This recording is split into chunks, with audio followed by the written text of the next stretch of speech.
Hello viewers, this is Professor Anand.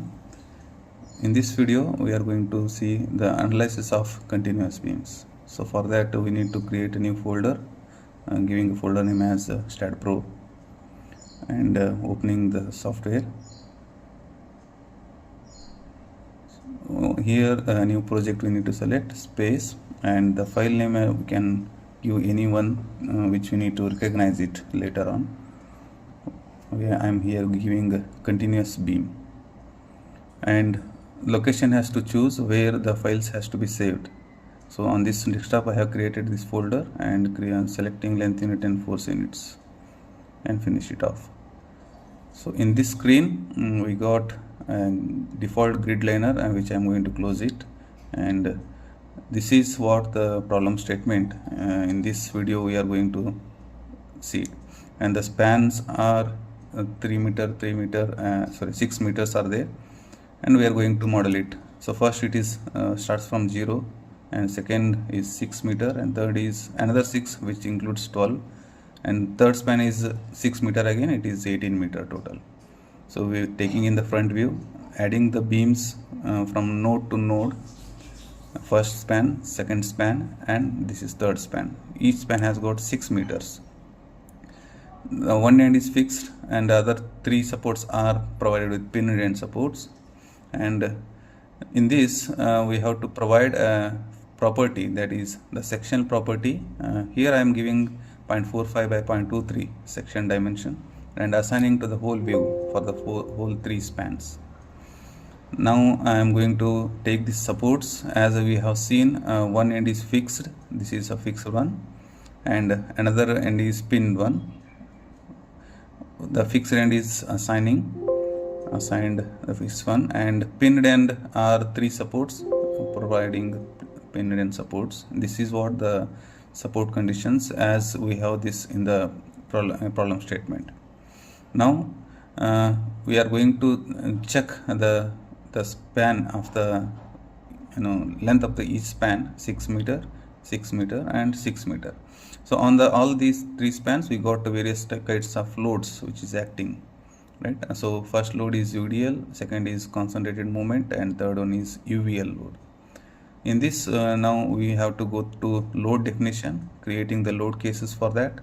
First case is dead load, giving the title as dead load and adding it, and again the another case live load, giving the title as live load and add it.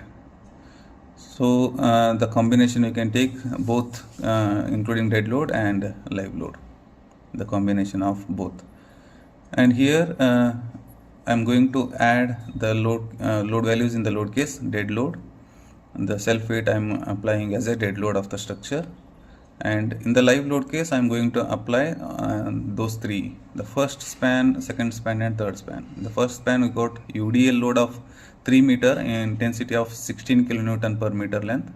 I am going to add it minus 16 because it is acting downward, and from the 3 meter to 6 meter it is acting on the span. And second load which is concentrated moment here, which is 48 kilonewton, here you can see, which is a clockwise direction since it is minus 48, acting at 3 meter at the center. So next one is trapezoidal load having intensity varying from 10 to 0. It is minus 10 and 0. Then there is no any spacing between them.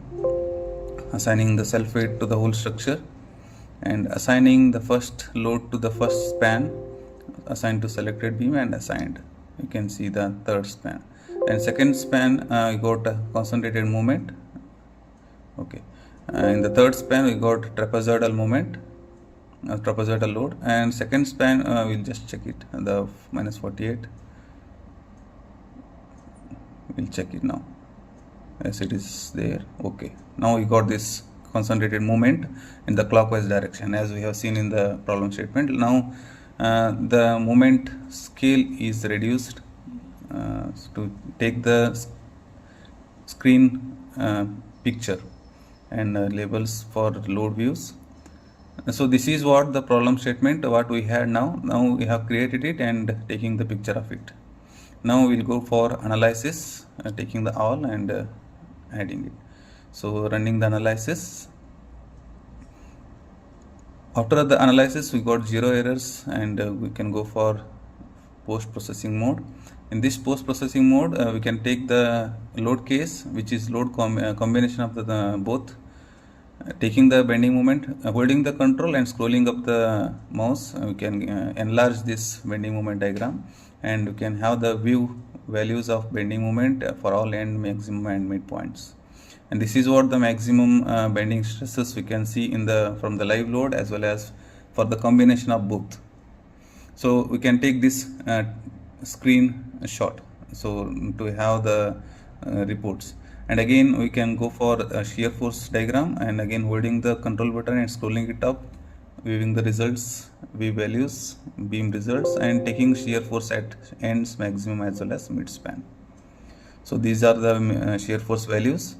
In this again we are going to take the picture of those, and we have to create the report for that. So report setup, in the inputs I am going to select sections, materials, and supports, and primary load case and combination of load cases. In the pictures we have taken the 3 pictures, I am including it and taking to the printout, and I need to save it to the known location where I have created a folder, and there I am saving it and giving the known file name, which is continuous beam reports. Okay, once I save it, I can go through the location where I have saved it in the desktop in the STAAD Pro folder, where in the PDF file it is enabled. So this is what the report copy of the analysis, where we can get the shear force as well as bending moment diagram. Thank you.